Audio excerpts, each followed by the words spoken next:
Alright guys, this is one of the neatest things I've seen in Hawaii. Fresh ginger, which I'm gonna buy. Really amazing avocados. Look at that. Dogs that bark. Hard shell variety, very delicious. Ripe when picked, turns brown, and have a slight squeeze. Lemons, there's the price. These I do not know what they are, but I'm gonna buy one. Hot peppers. Don't know what this is. It's like a tomato. Type of tomato. Try this fruit, chocolate persimmon. Wow. Till it gets soft and brown. Mahalo for your honesty. It says here, we don't steal our fruit. That's how we make money. And I don't know what this is. Maybe you guys can tell me what this is. I don't know what this is.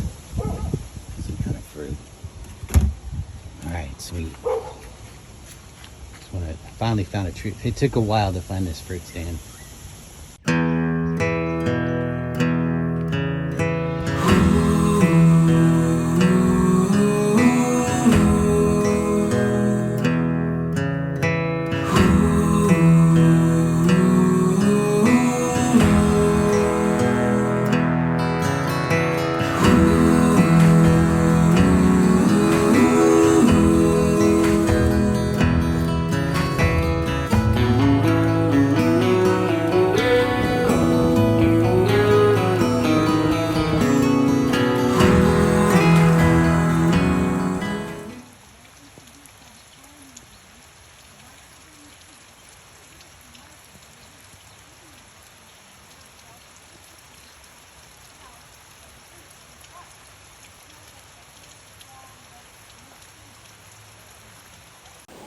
All right, I'm here with Roland from the vanilla area of Kauai and Mocha. Moku. Moku. Yeah. Nice. Yeah, it means, fingers. Oh, paws. nice. That's yeah, awesome. big paws. Yeah. Yeah.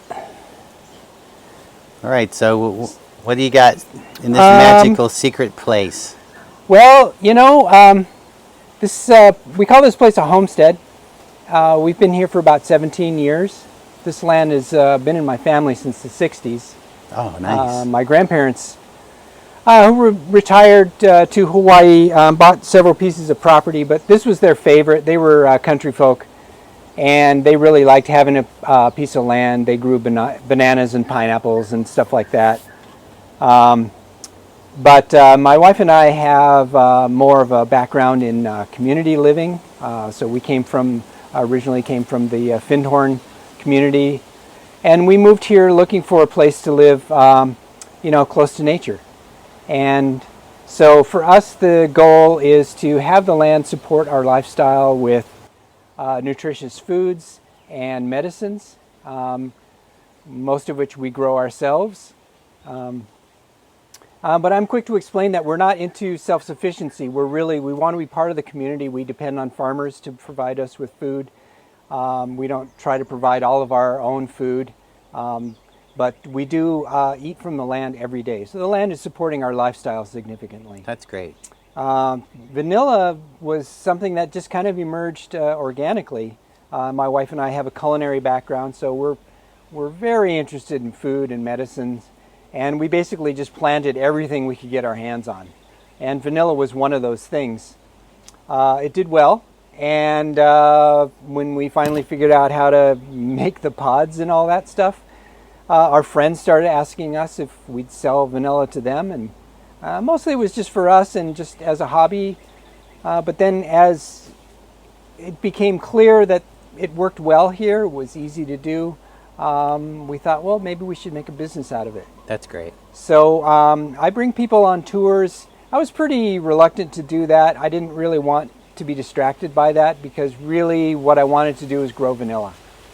But my friends convinced me that people would find it interesting, so I thought, okay, we'll give it a try. Yeah. I've been giving tours for about 3 years now, and I don't do a lot. I have maybe 2 or 3 per week.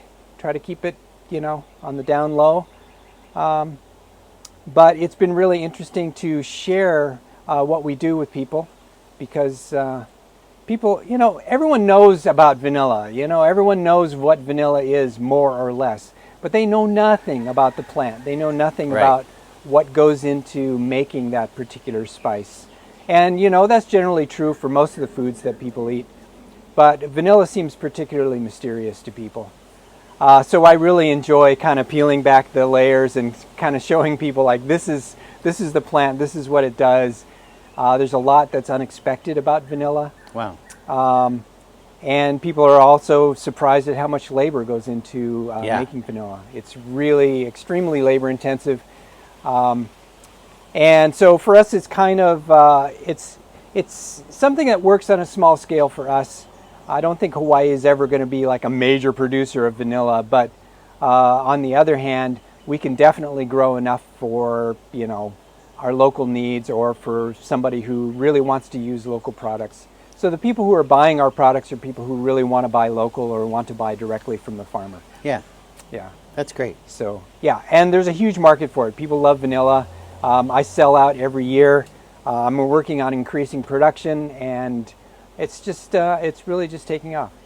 Yeah, and I recently learned that it's the second most expensive herb. Is it an herb or a spice? I think most people would call it a spice, even though herb might be more accurate.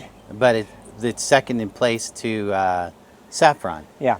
I learned that. I didn't Right. even know that. I was like, I'm going to do my homework.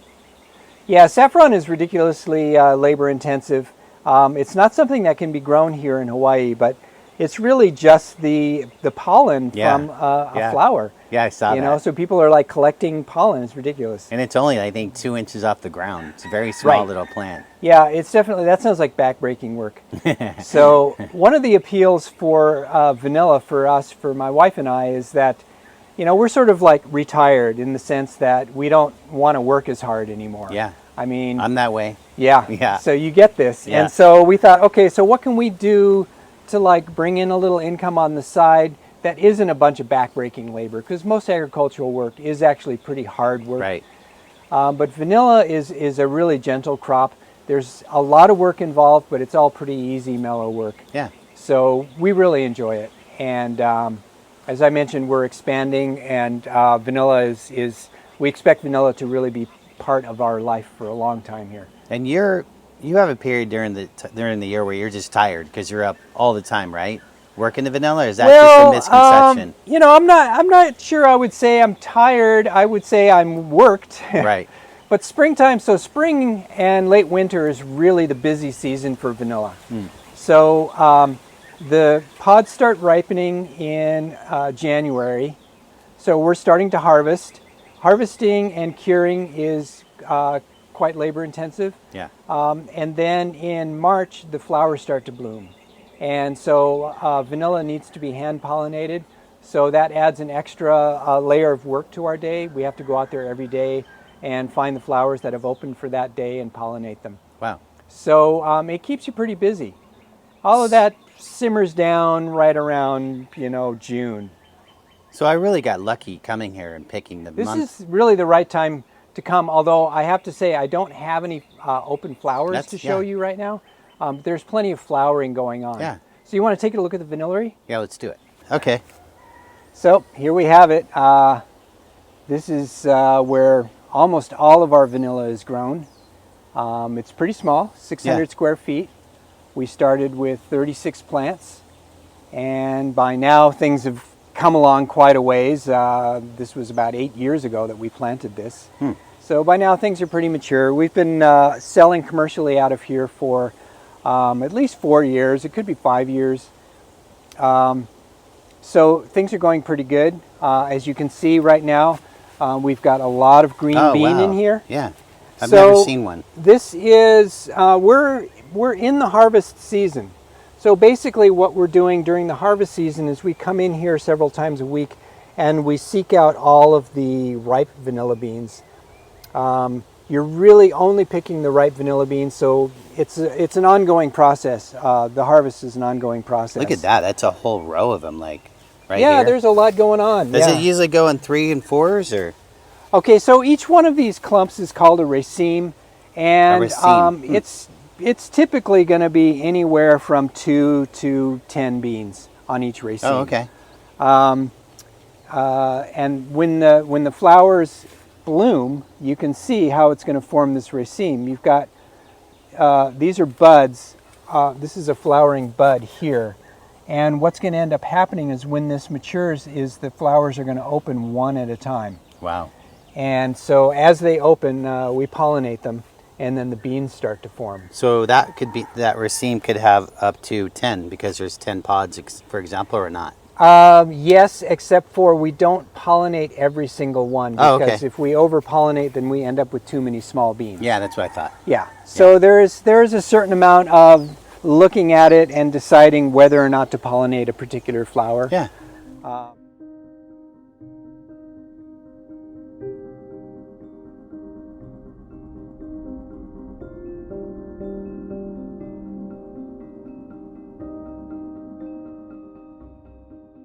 Let's see. I have a good example down here. You can see here, this is a flower that was pollinated yesterday. Oh, okay.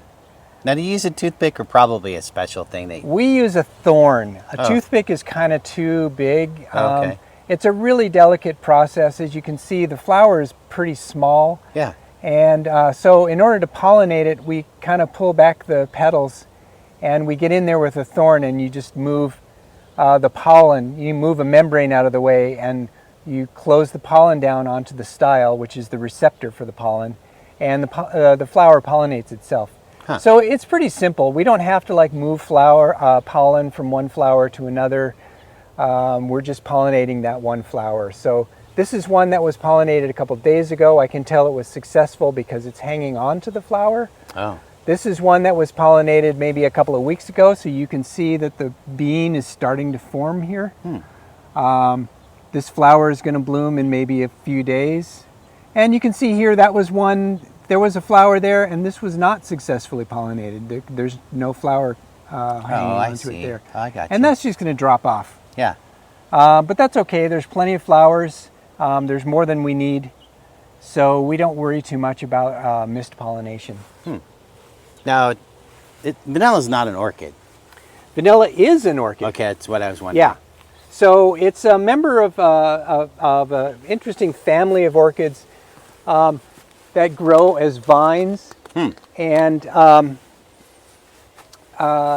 it's rather unique in the world of orchids. The vanilla genus has probably a dozen different species, and there's really only two species that are, well, actually three species that are used for their fragrance. Right.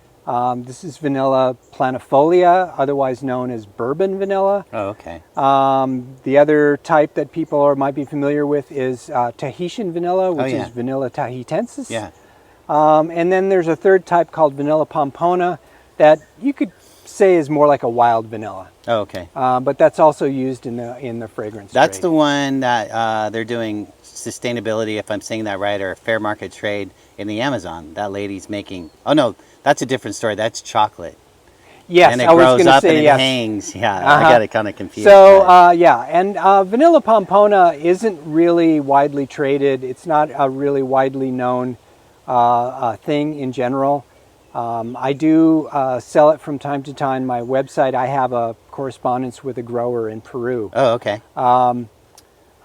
So that's an interesting area of development. I'm not sure if vanilla pompona is good for cuisine, but it's definitely good for perfumery. Oh, okay. It's got a very interesting earthy Nice. fragrance. Yeah, it's really quite wonderful.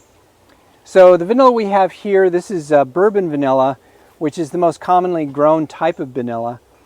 The word bourbon comes from the island of Bourbon, where the process for curing the vanilla was first developed. Oh. The ancient Mexicans that used vanilla, they didn't actually cultivate it, they wildcrafted it. So they would go in the forest and find the vanilla pods. Oh. So they didn't actually develop the curing method. The fermentation They part, didn't yeah. need it, yeah. It was Europeans that came up with that because they were trying to fill a market. When vanilla was taken to Europe, it caught on, became very popular, And so there were a lot of Europeans that were very eager to figure out how to cultivate it at scale. Now, I was reading that a slave learned how to self-pollinate the flowers. What do you think about that? They figured it out. That's one of those stories that could be true, but there's really no verification of that. Okay, yeah. So generally speaking, the story, when you read natural histories of vanilla, that story is always included, but it's not verified. Okay. It could very easily be true, and I say that because knowing that these Europeans were actually quite uninterested in nature as such, all they really cared about was money. Yeah. So they didn't bother with the details of the plant and how it grew and what made it grow. It was the people that were growing it for them that had that knowledge. Right. So, and these indeed would have been slaves. Yeah, that's how I agree Yeah. with you completely. Yeah. They knew the plant. Yeah, they knew the plant, and Yeah. they could have figured out the pollination. In those days, though, this was early times. Nobody knew about things like pollinating and fertilizing and Wow, I didn't know genetics that. and all Yeah. of that stuff. No, in those days, they just thought it was the wind or something. Yeah. It was really quite, their knowledge, their understanding of nature was really quite primitive. Yeah. Compared to what we know today. So, yeah, it wouldn't have occurred to them that an insect would have been a necessary element to Yeah, that it was a pollination. Mexican bee, right? Right. Yeah. So this is in Central America.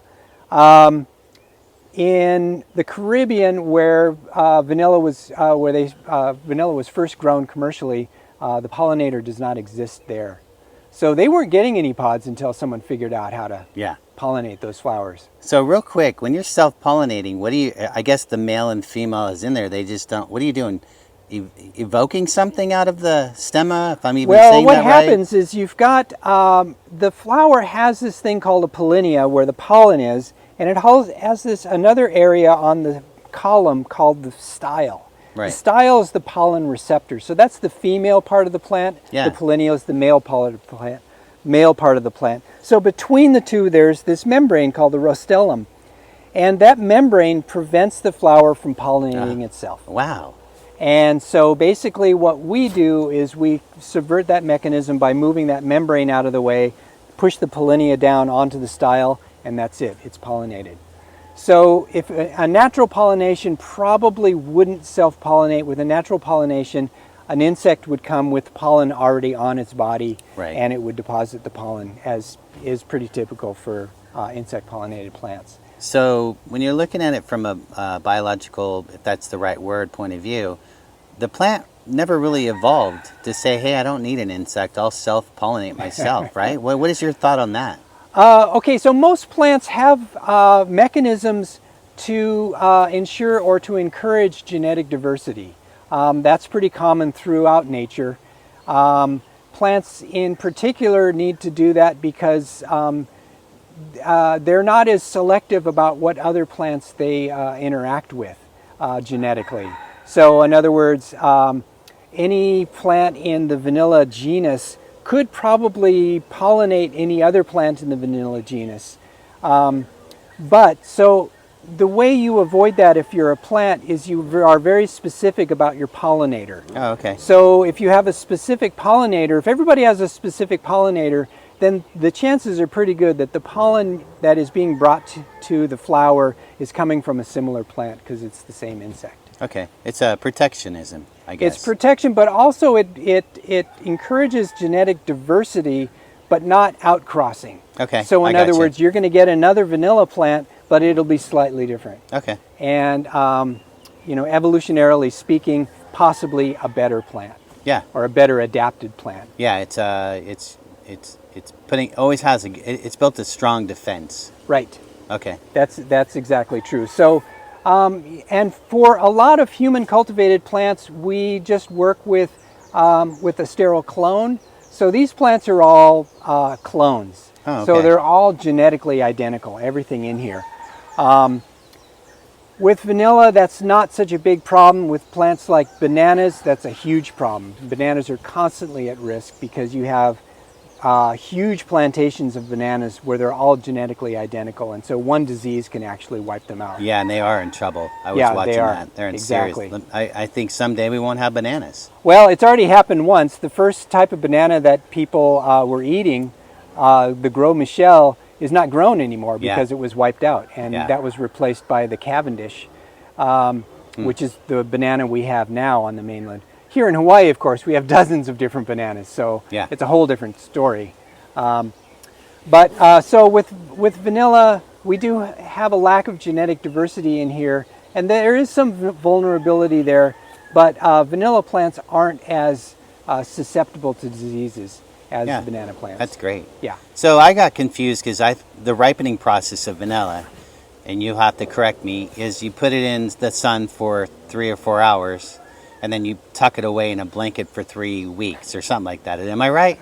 Am I off? So that is more like the curing process. Oh, the curing process. Okay. Right. So that is kind of a brief overview of the classic bourbon curing process. Oh, okay. We use a modified version of that because where we are, we don't have the right weather for a sun-based curing process. Oh, okay. In other words, we're harvesting from January through May, right? Well, in Kauai, it's cooler, it's rainier, the sun is not reliable. I'd be running out here every day. Every time it starts raining, I'd be running out to collect the beans out of the sun. Right. If I was trying to do it that way. The other thing is we don't have enough heat. So vanilla needs to cure at about 115 degrees. So in the tropics, that's not hard to achieve, but here, Hawaii is subtropical, so we don't actually have that kind of heat here. Oh, okay. So we have a modified version of the bourbon process which we use, which I developed. That's great. Congratulations. Well, thank you. I believe it works well. And that was part of your 3-year quest.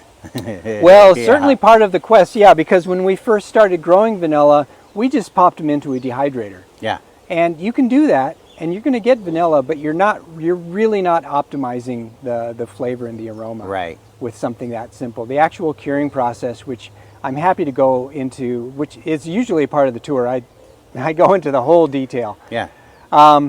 It's actually a bit complicated and very interesting, the whole thing that happens. So it was an easy thing for him to say, hey, you put a banana in the sun, it ripens. You put vanilla in the sun, it ripens. They're completely different, two different plants, and the fermentation's completely different in nature, right?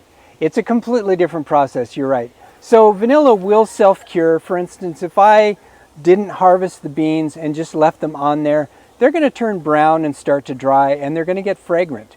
So that is the vanilla that the ancient Mexicans knew was natural, what we call a natural cure. And it just cures right on the vine. It does definitely smell like vanilla, but it's nowhere near as strong as it is if you do this curing method that we're talking about, which really optimizes that conversion. They're going to ask questions like, hey, those look like bananas. What kind of bananas are those? I just don't know what the donkey tail is. What is that? So this is a Java Blue banana, is the type. Yeah. And what's going on here is that these were the female flowers up here. Oh. And down here, these are the male flowers. Oh, hilarious. And so that's what this gecko is looking at right now. Wow. There's no flowers right now, but underneath this petal, look at see, that. there's flowers. That's amazing. And this is where the pollen comes from. Oh, okay. And there's a lot of nectar in there. And so you see a lot of insects getting in here. The geckos love it in there. Wow. So that's the male flowers. These were the female flowers. They were pollinated already, and so now they're producing fruit. This process takes a long time. When a banana drops a rack, it's probably going to be a good 6 months at least before you're actually eating those bananas. I didn't know that. Yeah, it's a long process. Wow. So these are slowly ripening and getting fatter. There's one over there that's a bit further along. Oh, yeah. And then as this ages, these peel up progressively, exposing flowers all the way down. So it was up here and it's worked its way down. How interesting. So yeah, it's pretty fascinating. Bananas are wonderful plants.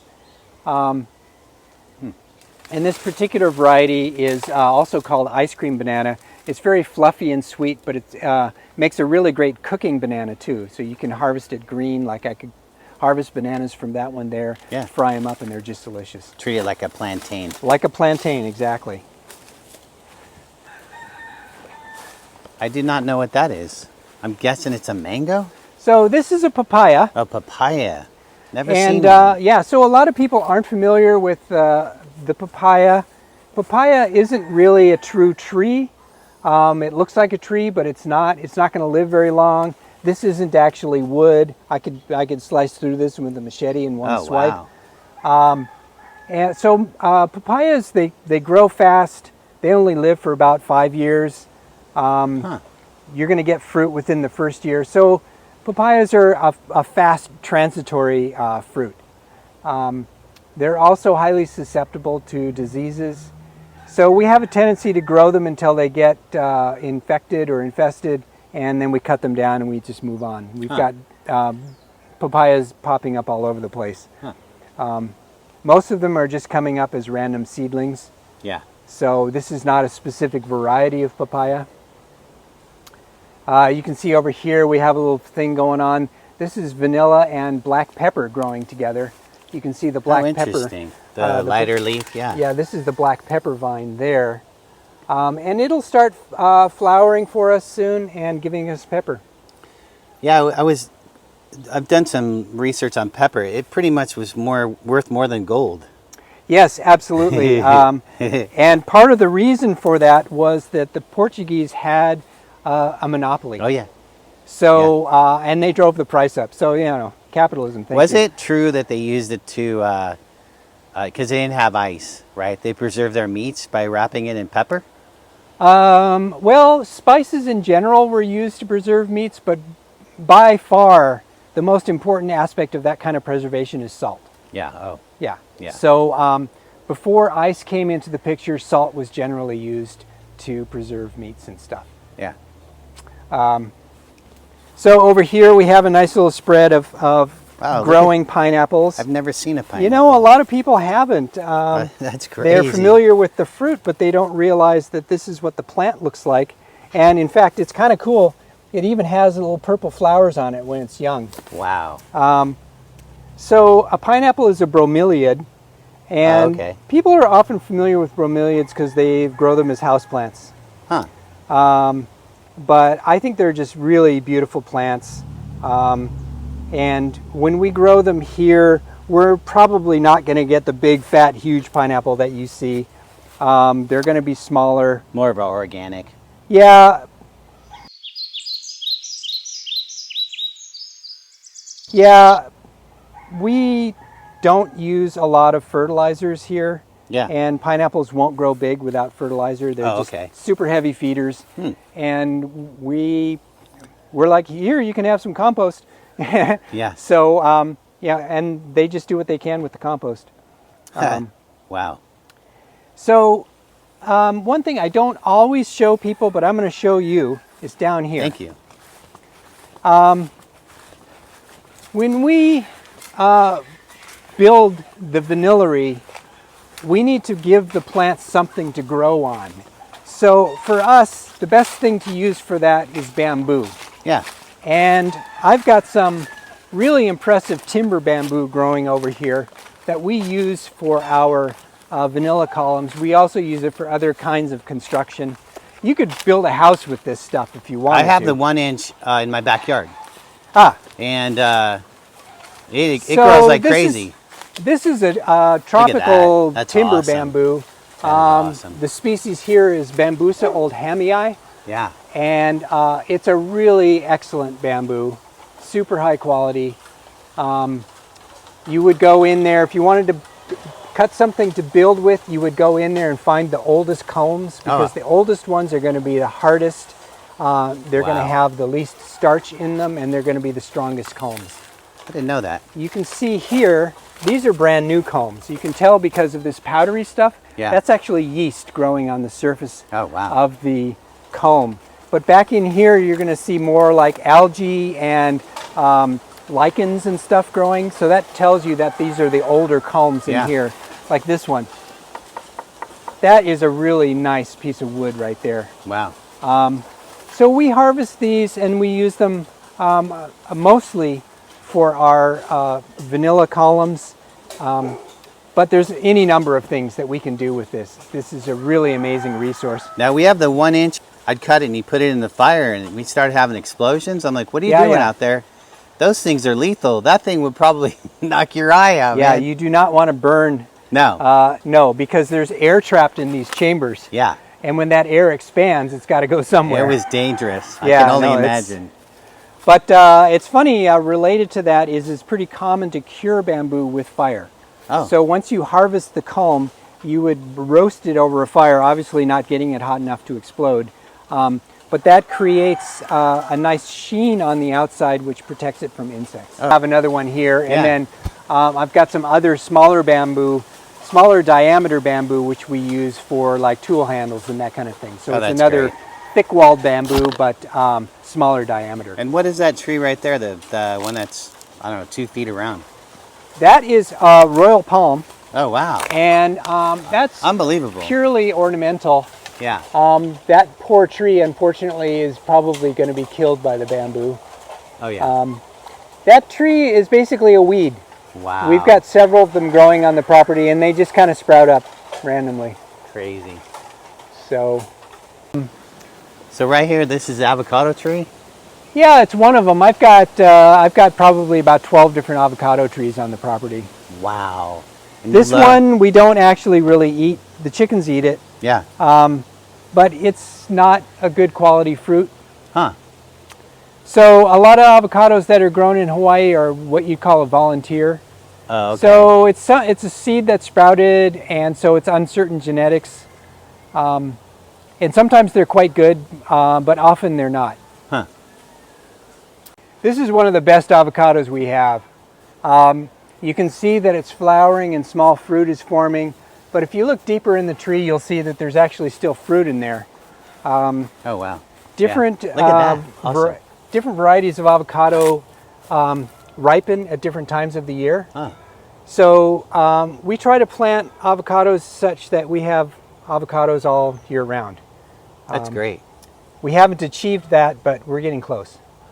So this one's almost to the end of its season, and I have another one that we'll walk by in a minute that is just starting. So that one's going to be the next avocado tree to take over. That's nice that you can cycle through for, you know. Oh yeah. Well, otherwise you'd get them all at once. Yeah. Yeah. So up here, this is part of the vanilla curing process.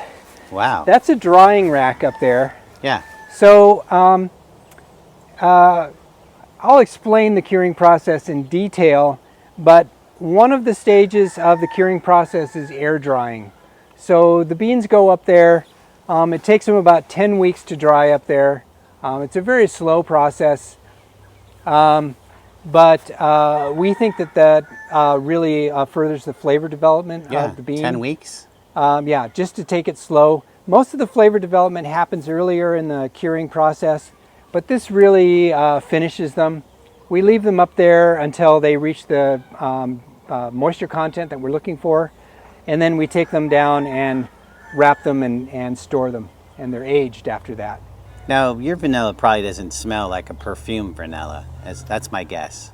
I'm not sure I know exactly what you mean by that, but does it have a real strong vanilla smell? it has a very strong vanilla scent. Yeah, Okay. it does. I mean, we can go up there and see what they look like if you don't mind climbing Yeah, ladder. I'm a trooper.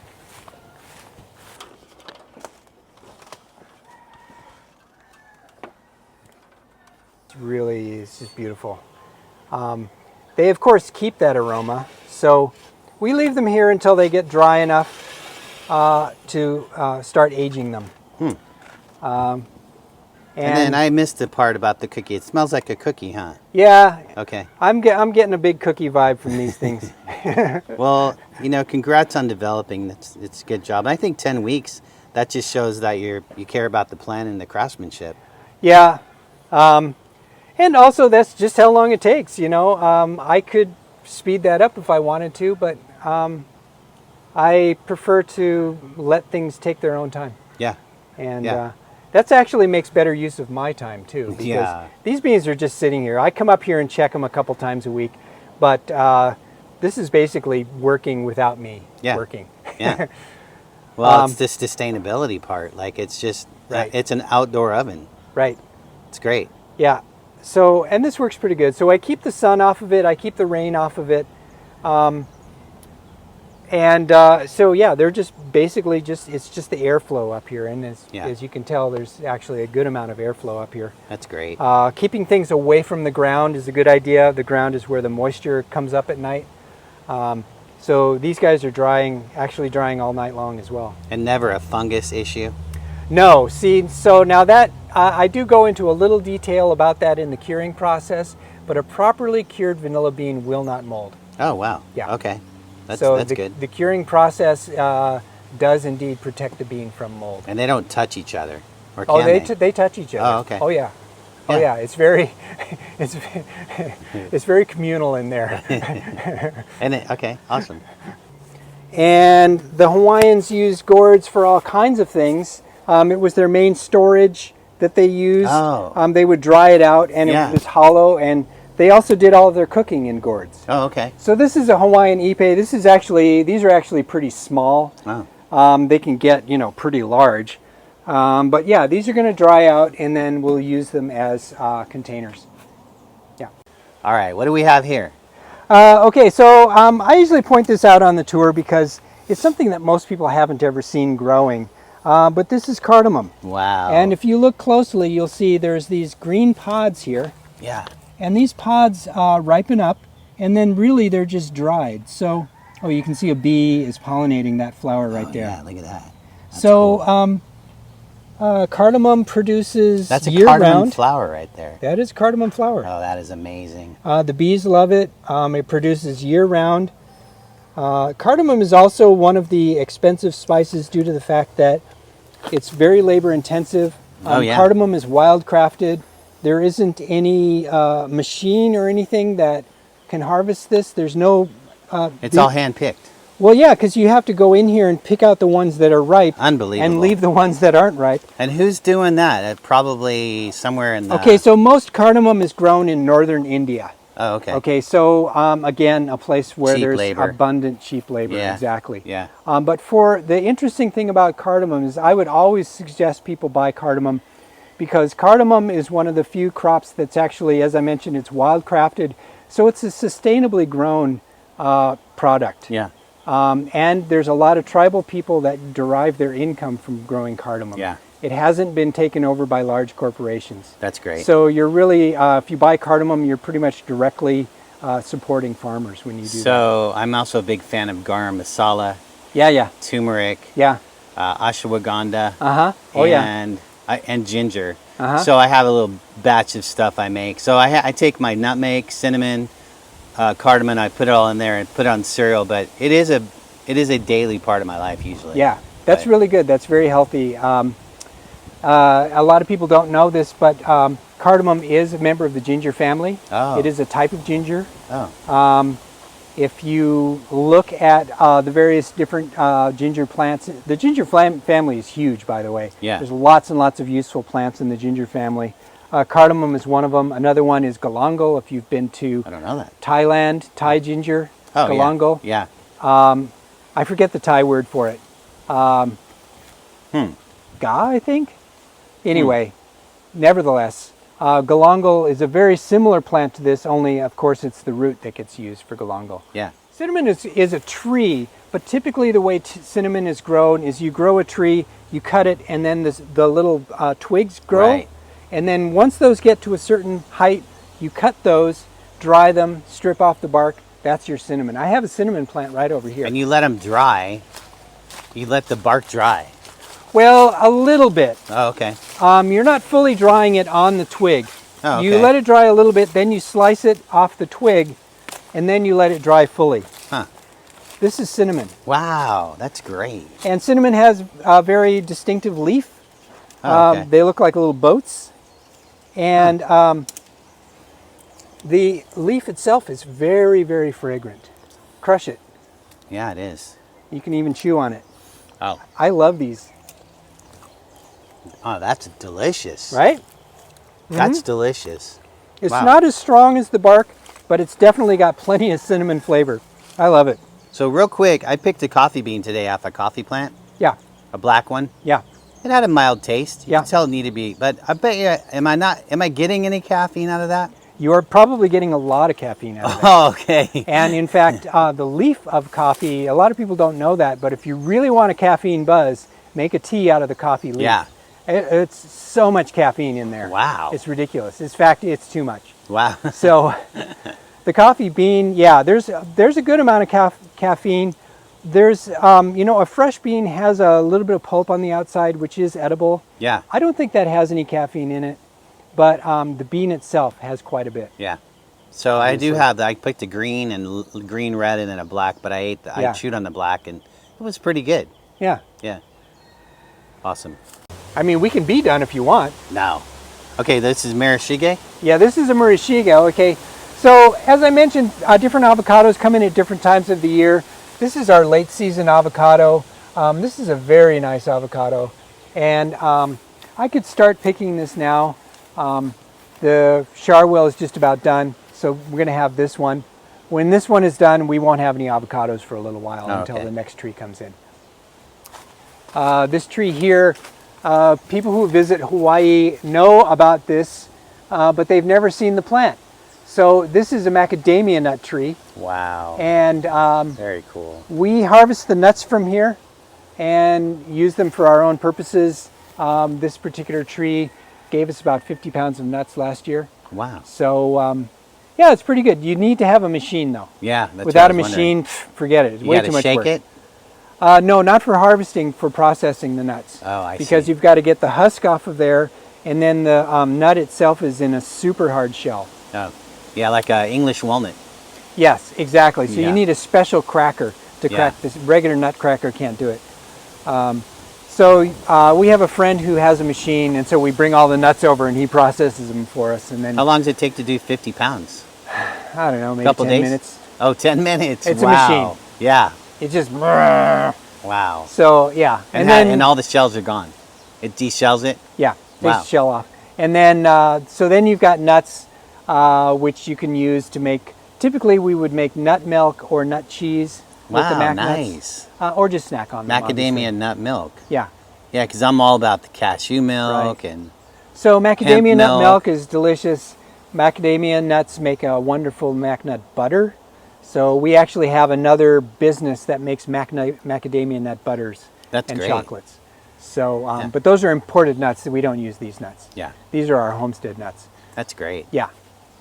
Looks So- healthy. Yeah, it's healthy. It's Oh. actually, when you're homesteading, one of the most important things you can do is supply yourself with sources of protein, especially if you're vegetarian. Right. Sources of protein are really precious, and so you really have to plan that part. If you've got animals, that's different. That makes it a lot easier, but we don't have animals here. Animals are super labor intensive. You think plants are hard work, try animals. Yeah, I know. Yeah, no, so we don't do animals here. This is the nursery. So this isn't actually a nursery, this is a new vanillary. So we're Oh. expanding our operation. Nice. And so you can see there's lots of new plants in here. We've had some trouble with a drought. You may have heard that Hawaii's having a drought. I brought the rain with me, by the way. Yeah, the rain is back, great. But we had 4 weeks of drought, and I actually lost several plants in here because Wow. they're young plants, they're vulnerable. I wasn't paying close enough attention. I totally copped to that. But now I'm in here hand watering. You see I've added some shade and stuff to kind of baby them along. Some of them did fine. Like this plant here was really well established. The drought didn't really bother it. So it was roughly 2/3 of the plants in here did just fine. But the other third, they're going to need some help. Yeah. This takes a while to mature. It's going to be 3 years probably before I start seeing any vanilla out of here. And by then, these are going to have looped up and down several times, and there's going to be a lot more to it at that point.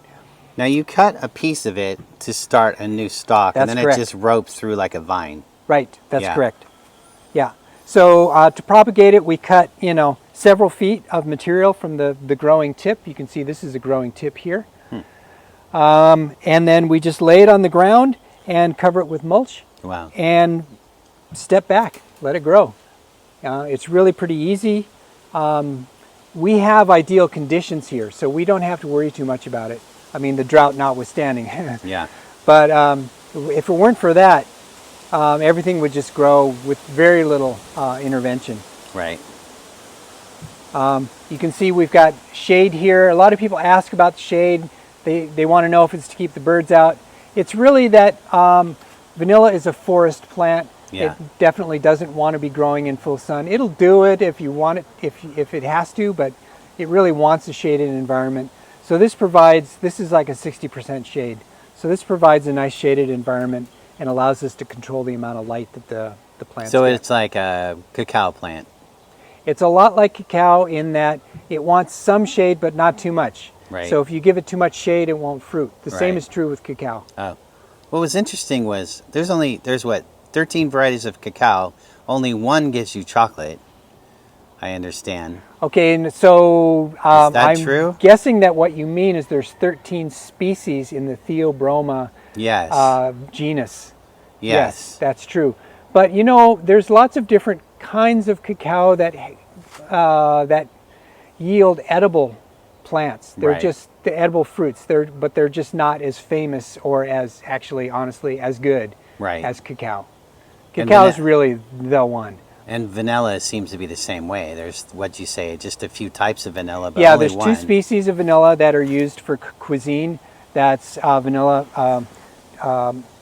planifolia, the one we're growing here, and then vanilla tahitensis, which is a hybrid. Now, how did all this start? If you want to talk about that, where were you?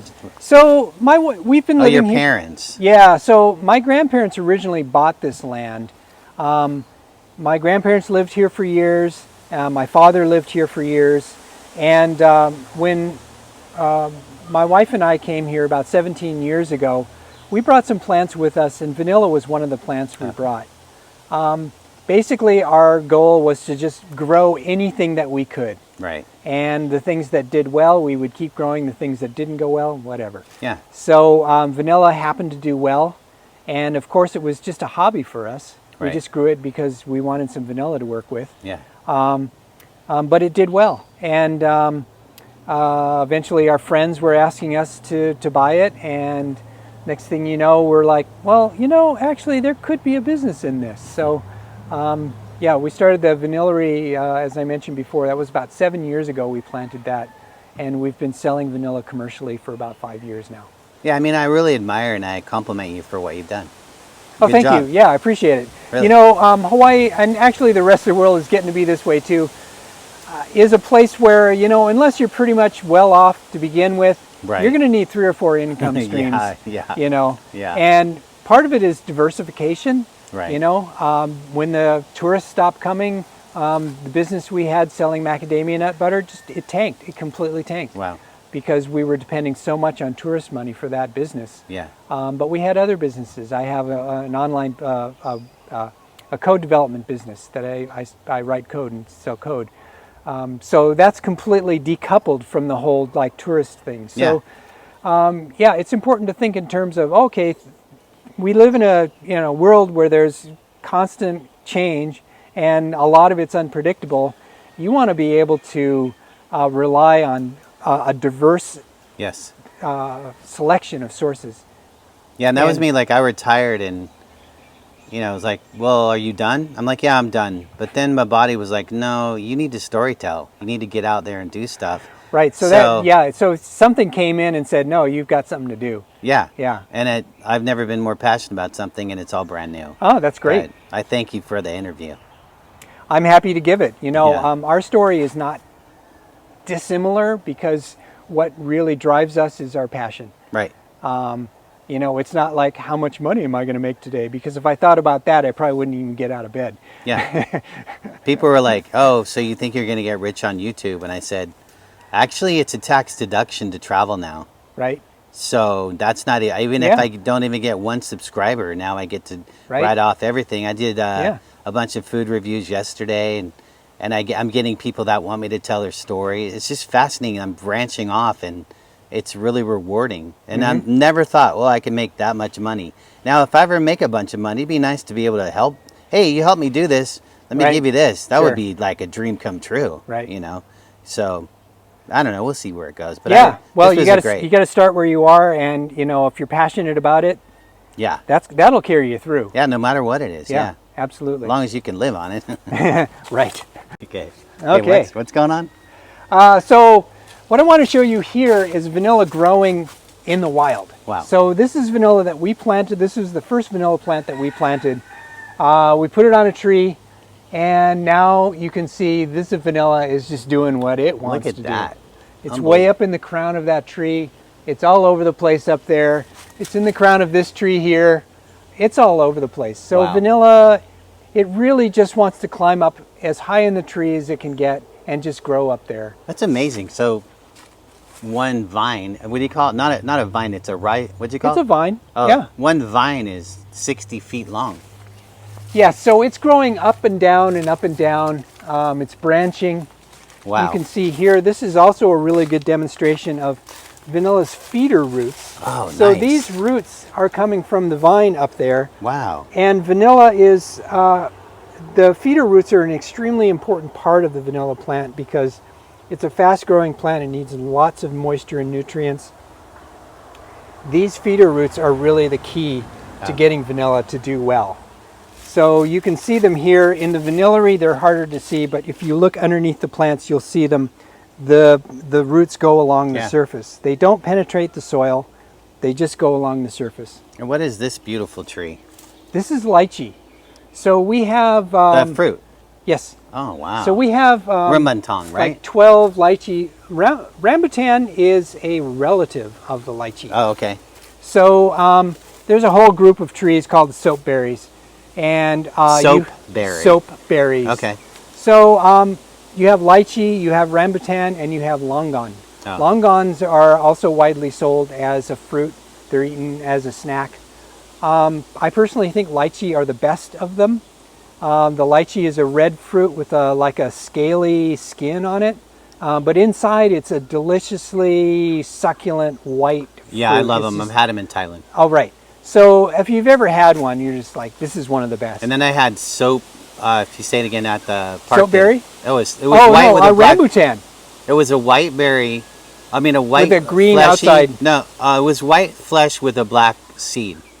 Yes, longan. Oh, okay. It was delicious. Yeah, longan is very nice. It was like yogurt, kind of. Yeah. Yeah, it was really ripe. So, yeah, so, you know, these trees are very old. Most of them aren't producing anymore. Oh, okay. But we occasionally get a pretty good crop. Yeah. But we mostly let them grow because we really like the canopy we're getting out of Yeah, this. it's nice. I bet you don't have to water this. Not right? really. Yeah, because No. of the shade. Yeah, exactly. Yeah. This is actually a member of the ginger family, obviously. And it's torch ginger. Torch ginger. Okay. I forget the Latin. Right. In Indonesia, they actually use this plant. They can eat it. You would cut this fresh shoot here, and you would use that to flavor like a sauce. It has a very flowery, Wow. very unique flavor, and it's really just used as a flavoring. Okay. But it's really quite nice. What a vibrant red, though. Yeah, the colors of this plant are just incredible. Yeah. So I like to show people, we've got about, I don't know, probably about 20 cacao trees on the property. That's great. I just saw my first one Tuesday Right? ever. So And I'm a huge, I like to, the closer to pure, the better for me. right? So these are like 4 of our cacao trees here. There's a ripe pod there. This tree has several nice pods that are in the process of ripening. I show this to people because a lot of people have never seen cacao before, and then we can kind of get into that conversation about making chocolate. We do make our own chocolate here. Again, it's something that we did as a hobby because making chocolate is cool.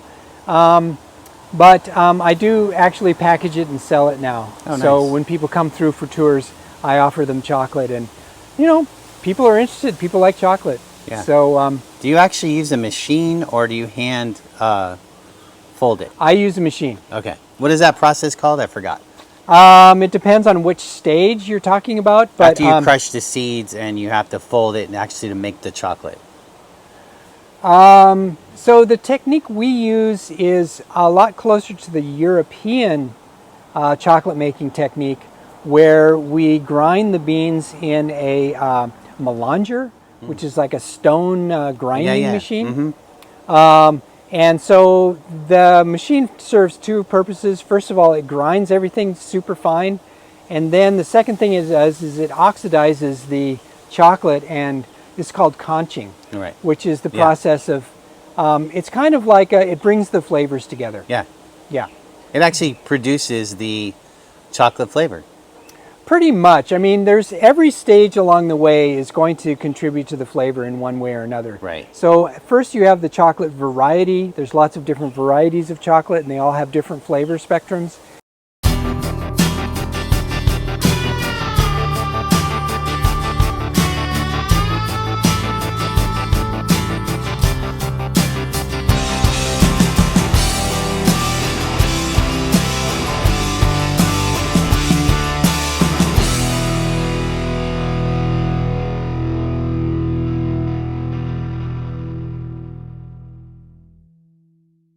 Then you have the fermentation. That determines a lot of the flavor there. Then you have roasting. So roasting is a huge factor. And then, of course, you have blending. So there's a lot that really goes into the flavor. But most people say that the fermentation is the most important part. All right, so I've been looking for this heliconia for a week. I cannot find one. This is all in the sun. It's just gorgeous. Yes, so this Look at is that. this is It's only ornamental, right? For yeah, your it's purposes? exactly. So there's one here that's a bit fresher. Oh, I saw one of these too. Yeah. Okay. Does this just come out at first? Maybe I had a It different comes plant. out. Well, you can see over there. Yeah, There's ones that's that's okay. I more was looking closed at it up. today. Yeah, I didn't know that. This is how they start. Oh yeah, here's one right here. They start life like this. Yeah. Yeah. So this is purely Look ornamental. at this. Oh, what an interesting plant. Yeah. Wow. So these plants are related to bananas. Oh, okay. This is a really nice specimen. Yeah, this one's doing pretty good. Yeah. Yeah, we have several different varieties of heliconia. Huh. I think it's one of the more fascinating plants I've ever seen.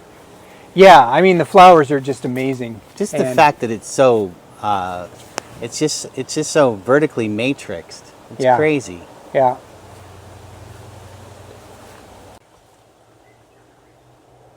Really great. Seriously. I'm digging. You All right, know, this it's- is awesome. I really appreciate what you're about to share with us, and I'm going to learn a lot because I am really working on the minimalization, like getting rid of all that stuff, right, that you don't need. So what's going on? Okay, so this is my home. Thank you this for is where we sharing. live. So for a lot of visitors, this is kind of like a glimpse at a different lifestyle. And for my wife and I, this is, comfortable. This is normal. We don't have windows. You hear that truck going by, but most of the time, we hear the sounds of nature. And Yeah. if the wind's blowing outside, well, the wind's also blowing inside. Yeah, And we like being in touch with nature at all times. that's great. So this particular lifestyle, gives us that. Yeah. So this is also where we do all of the curing of the vanilla. Oh, wow. And so when we harvest vanilla, we're very selective about it. We just harvest the ones that are ripe. So we're going to be harvesting over a 3 or 4 month period. So I'm going out there, I'm harvesting all the ripe beans. I come back here with usually 2 or 3 pounds of beans that I've harvested. The first thing that happens is they go into a big pot of hot water. That's called the kill. Yeah. That's a pretty standard step for curing vanilla. The kill stops the beans from ripening any further, but it also initiates this enzymatic process. So curing vanilla is all about fostering this enzymatic process. Right. A vanilla bean doesn't smell like vanilla at all when you harvest it. So there's a whole chemical transformation that needs to take place in that bean. It'll take place naturally if you just leave it on the plant, but to really optimize it, you kind of go through all these steps. We go through the kill. After the kill, the beans go into a plastic bag and then they go in here. And this is our sweat box. So vanilla is actually sitting in here. This is a cooler, obviously, that's been converted. There's a couple of heating elements in there, and then a cage to keep the vanilla off the heating elements. And then the vanilla in here in bags. And it's sweating. So if you look in here, you'll see that there's moisture. Oh, wow. And this sweating is a really critical part of the curing process. First of all, it tells you that the curing is taking place. And second of all, the sweat is actually glucose. And glucose provides the bean with a protective coating. So the beans sit in this sweat. They sweat for a while. They're going to be in here for 18 days. But they don't just sit in there because they would just start rotting after a while. Every day I take them out and I put them into the food dehydrator for an hour. Yeah. To get rid of the sweat? To get rid of the sweat, but actually more to dry it on there, but also just to slowly reduce the moisture content of the beans themselves so they don't start rotting. It's kind of giving it a sugar glaze, right? It's kind of like a sugar glaze, but it's not actually sweet. I've tasted it. Oh, okay. And, you know, it's not sweet. Right. But it's definitely, I mean, it's goopy. Yeah. So they go in here, you know, the shelves are dated. Everything's dated so that I can keep track of how long each bean has been in process. Yeah. They go in here for 45 minutes and then go back in here. That goes on for 18 days. After 18 days, minimum, sometimes more, they go up onto that drying rack where we were before. Oh, okay. They go up there until they're dry. That's 25 to 30% moisture content. Then they go back into plastic bags and they age for 3 months. Once the aging process is complete, those beans are ready for use. So it's a total of 7 months. So the beans that I'm harvesting, unbelievable. And yeah, it's incredible. But you know, it's just things take time. I didn't think labor intensive meant 7 months. So right. So that's part of. That does add to the cost of vanilla because you've got all this time where you've got stuff sitting there that you can't sell because it's not ready yet. Right. But, you know, it works for us because we just work it into our lifestyle. When you work with plants and just working with nature in general, one of the things you learn quickly is that you allow nature's rhythms to take place at whatever speed they need to do. Right. And you just allow your life to work around that. And it becomes really spacious. Instead of sitting there waiting, why aren't you ripening? You're going off and you're doing something else. You're doing this, you're doing that. And then sometime later you come back to the plant, oh, you're ripe. You barely even noticed, you know, that it took all that time. That's true. So there's a spaciousness in allowing things to take time. Now, do you sell vanilla by the pound? Generally speaking, I do not sell vanilla. No, I mean in the bulk. industry. What do they like? Farmers, smaller. Okay, so that's farmers. There are basically two different types of markets for vanilla. Oh. Most vanilla that people buy in the supermarket or wherever, that's commodity vanilla. So commodity vanilla is grown by small farmers. They bring their green beans to a curer. The curer cures the beans, and then the curer sells those beans to a buyer. A buyer is one who represents probably an export company. Right. So there's a whole chain that the farmer is really just part of. And everything the farmer does has to fit into the expectations of that buyer. What we do is what you'd call boutique vanilla. Right. So we're not selling to a buyer. We're selling directly. We're selling, I sell most of my beans retail, which means I'm selling directly to the person who's actually going to use those beans. Right. It's a completely different structure. So the constraints on us are a bit different. We're totally responsible for the quality of the product that we produce. Yeah. So a buyer, I'm familiar because we've volunteered at a boutique winery. Yes. So your typical buyer is like, I get the best vanilla from Kauai from this guy and his wife, and I use it for cooking. Is that what they're doing? Typically, yeah. Okay.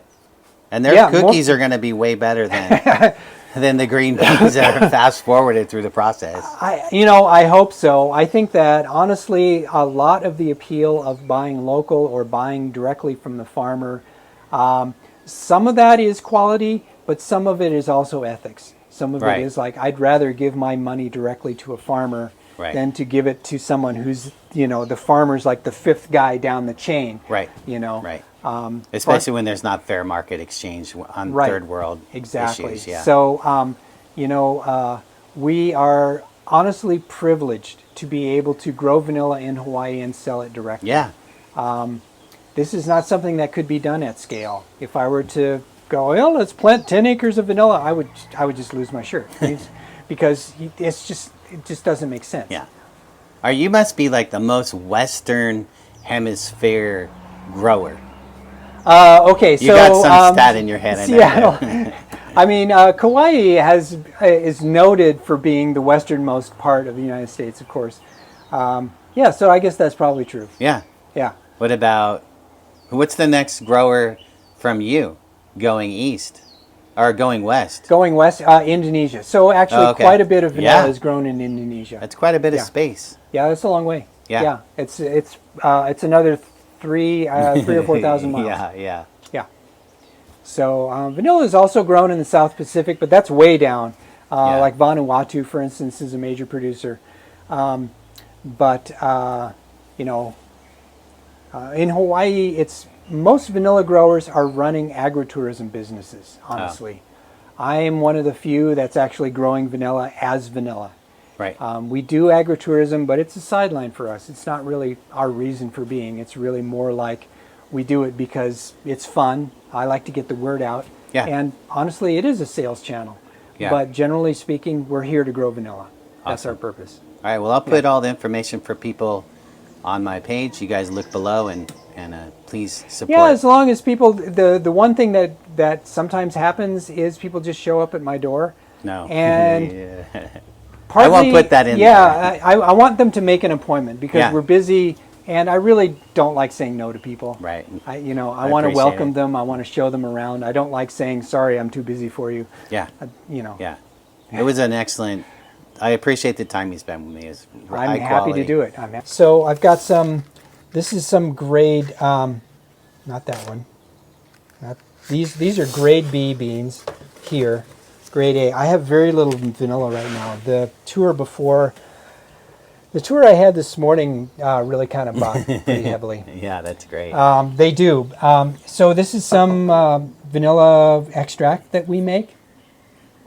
This is a co-branding with a friend of ours this is another amazing person on the island. The woman who owns this company, Slow Island, is a good friend of ours. She's a chef, and everything she does is of the highest quality. So her company, they make pantry items, and one of the things they have is a whole line of these organic culinary syrups. And so we do a co-branding with her with this vanilla culinary syrup, and this is one of her most popular products. That's great. She sells this stuff by the gallon, and it's What's really in there? just amazing. It's really just vanilla and sugar, honestly. That's great. Yeah. That's it. Organic sugar made into a syrup, and then the vanilla is actually extracted directly into the syrup. So it's a really amazing product. And then this is something that we're very proud of is our homegrown chocolate. So this is chocolate that's made entirely from the land here except the sugar. The sugar is the only imported element to this chocolate. Everything else we just get straight off the land. And we make it here. I've got the machines there. It's homemade chocolate. That's great. Yeah, and I think I really enjoy being able to show that to people because it's a taste of it's a taste that they don't usually get. Yeah. I'm going to get one for sure. Yeah. They're facing off. They're very aggressive. Oh, you can tell which one was going to be the loser there.